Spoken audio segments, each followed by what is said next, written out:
आपकी पार्टी कितनी कॉन्फिडेंट है कि 2019 के चुनाव जीत पाएंगे आप? सबका बहुत बहुत नमस्कार और दर्शकों को भी मेरी तरफ से 2019 की शुभकामनाएं। नववर्ष प्रारंभ हो रहा है तो मैं चाहूंगा कि देशवासी अपने सपने पूरे करने के लिए और अधिक उत्साह और उमंग के साथ आगे बढ़े। और ये एनआई को भी मैं चाहूंगा अनेक अनेक शुभकामनाएं कि आपकी भी प्रगति हो, आपका भी विस्तार हो। जहां तक 2018 का सवाल है, मेरी दृष्टि से बहुत ही सफल वर्ष रहा है। चुनाव देश की अनेक पहलुओं में से एक छोटा सा पहलू होता है, बाकी बहुत सारे होते हैं। अगर आज हिंदुस्तान में गरीब व्यक्ति को 5 लाख रुपए तक इलाज की सुविधा सरकार देती है, वो आयुष्मान भारत योजना अभी तो 100 दिन नहीं हुए, करीब 6-7 लाख लोगों ने इसका लाभ लिया है।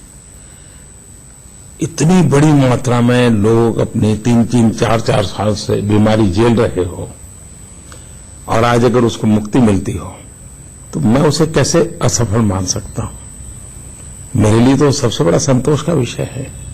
दुनिया आज क्लाइमेट चेंज, ग्लोबल वार्मिंग की चर्चा करती हो और भारत को कभी उसमें दोषी माना जाता हो। दुनिया में पर्यावरण खराब करने वाले देशों में हमारी गिनती होती हो, उस देश को 2018 में यूनाइटेड नेशंस अगर चैंपियन ऑफ अर्थ अवार्ड देकर के एनवायरमेंट की प्रोटेक्शन का लीडर के रूप में देखे तो इससे बड़ा गर्व क्या हो सकता है। हमारा देश आजाद हुआ इतने साल हुए, 18,000 गांव ऐसे थे जब मैं आया, बिजली नहीं थी। इसी 2018 में सभी गांवों में बिजली पहुंचने का काम पूरा हुआ।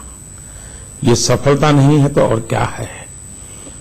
स्पोर्ट्स का क्षेत्र देखिए, 2018 में जो स्पोर्ट्स हुए, इन स्पोर्ट्स में भारत के बच्चों ने बहुत कमाल किया है। नंबर ऑफ मेडल्स भी ज्यादा आए हैं और टियर 2, टियर 3 सिटी, इवन गांव के बच्चे, गरीब परिवार के बच्चे आज देश का नाम रोशन कर रहे हैं। पैरा एथलेट्स के में भी भारत के बच्चों ने बहुत बड़ी कमाल करके दिखाई है। यानी एक प्रकार से खेलकूद लो। अब 104 सैटेलाइट का आसमान में जाना रिकॉर्ड होता है। वैज्ञानिकों का आप देखिए, बम्पर क्रॉप 2018 में बम्पर क्रॉप हुआ है, ये भी अपने आप में। यानी कोई भी क्षेत्र देख लीजिए, भारत अनेक प्रगति की ऊंचाइयों को पार करता चला गया है, पुराने सारे रिकॉर्ड तोड़ता गया है। और इस अर्थ में मैं देखूं तो 2018 का सवाल भारत के लिए बहुत ही उज्जवल समय रहा है। वो तो मैं मानती हूँ, लेकिन अब मैं चुनावी असफलता के बारे में कह रही थी। चुनाव को लेकर 5 राज्यों में चुनाव हारी है बीजेपी और आप प्रधानमंत्री हैं बीजेपी सरकार की, एनडीए सरकार की, तो क्या आप इसे एक हार नहीं मानते, इसे असफलता नहीं मानते? पहली बात है, तेलंगाना और मिजोरम, वहां भारतीय जनता पार्टी सत्ता पर आएगी, ऐसी बात न कोई सोचता था, न कोई कहता था, न बीजेपी कहती थी। जिन 3 राज्यों की आप चर्चा कर रही हैं, छत्तीसगढ़ में साफ साफ नतीजा आया जिसमें भारतीय जनता पार्टी का पराजय हुआ, लेकिन 2 राज्यों में हंग असेंबली बनी है। दूसरी बात है कि 15 साल की एंटी इनकम्बेंसी को लेकर के हमारे लोग मैदान में थे और स्वाभाविक है कि हमें जो कुछ भी कमी हुई है उसकी हम चर्चा भी कर रहे हैं और योजना भी कर रहे हैं। लेकिन उसके साथ साथ पिछले दिनों हरियाणा में स्थानीय स्वराज के चुनाव हुए, सारे चुनाव हम जीत गए।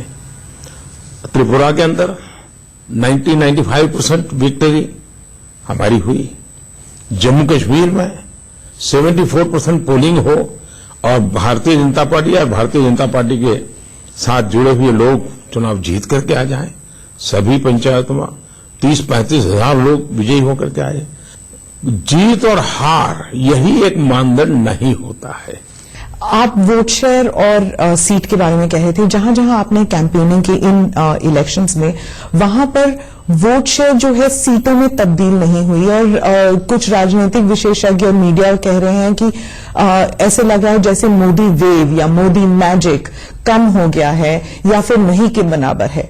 आप इसके बारे में क्या कहेंगे? मैं सबसे पहले इस बात को कहने वाले मित्रों का अभिनंदन करता हूं, क्योंकि जब वो ये कहते हैं तो इस बात को स्वीकार करते हैं कि मोदी मैजिक नाम की कोई चीज है, मोदी लहर है, इस बात को वो स्वीकार कर रहे हैं। लेकिन साथ साथ ये भी देखिए, आप 2013-14 के कालखंड के अखबार निकाल दीजिए, टीवी डिबेट निकाल दीजिए, एक सेट ऑफ पर्सन्स है, कुछ निश्चित लोग हैं जो 2013-14 में भी बोलते थे कि लहर नहीं है, मोदी जीत नहीं सकते, मोदी आकर के कुछ नहीं कर सकते, मोदी सारे उनके यही वही सेट ऑफ पर्सन्स, एक दो कम हुए हो, एक दो ज्यादा हुए हो, अलग बात है, लेकिन मेन धारा वही है। अब उनकी जिम्मेवारी है कि जिनके लिए वो काम करते हैं उनके लिए उनको कुछ न कुछ तो नैरेटिव सेट करना पड़ेगा, कुछ न कुछ तो बोलना पड़ेगा। और इसलिए इस बात की मुझे खुशी है कि उनको इतना स्वीकार करना पड़ा है कि मोदी लहर नाम की कोई बात है, मोदी मैजिक नाम की कोई बात है। जहां तक मेरा सवाल है, मैं समझता हूं कि लहर सिर्फ और सिर्फ जनता की आशा आकांक्षाओं की होती है। लहर सिर्फ जनता को हमारी आशा आकांक्षाएं कौन पूरी कर पाएगा उस विश्वास की होती है। और आज हिंदुस्तान में विश्वास पनपा है। आज हिंदुस्तान में युवा पीढ़ी के एस्पिरेशंस बढ़े हैं। तो मैं समझता हूं ये अपने आप में नया उमंग, नया उत्साह, नया विश्वास का वातावरण